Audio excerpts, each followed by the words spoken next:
আমরা তো দোয়া করি আল্লাহ রব্বুল আলামিনের কাছে। অনেক সময় দোয়া আল্লাহ তাআলা কবুল করেন, অনেক সময় কবুল করেন না। আমরা হতাশ হয়ে যাই।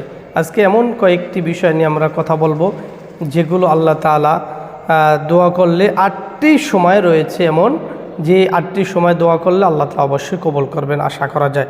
তো 1 নম্বরে তাহাজ্জুদের সময়, যে ব্যক্তি তাহাজ্জুদ নামাজ সময় আল্লাহর কাছে দোয়া করবে, আল্লাহ তাআলা ওই দোয়া ফেরত দেন না।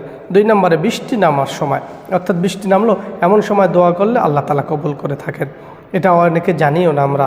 3 নম্বরে প্রতি ফরজ নামাজের পরে আপনি একাকী চান আল্লাহর কাছে, জামাতের সাথে নামাজ পড়লে সবাই যে শেষ করে আপনাকে শেষ করতে হবে বিষয়টা এমন না।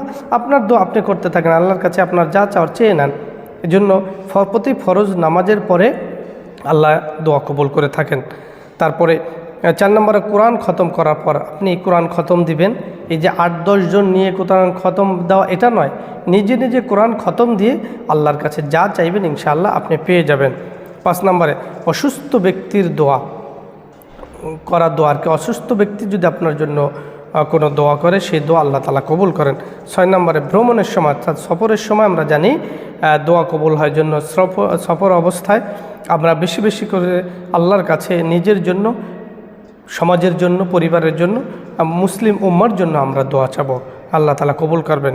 সর্বশেষ জুমার দিন, 7 নম্বরে জুমার দিন আল্লাহ তাআলা দোয়া কবুল করে থাকেন। জুমার বিশেষ কয়েকটি মুহূর্ত আছে, জুমার নামাজের পরে, আসরের পরে, মাগরিবের পূর্ব মুহূর্ত সময়, আরও বিশেষ কিছু সময় থাকতে পারে ফজরের পর।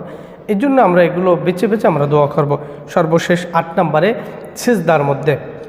সিজদার মধ্যে আল্লাহ তাআলা বান্দার দোয়া কবুল করে থাকেন।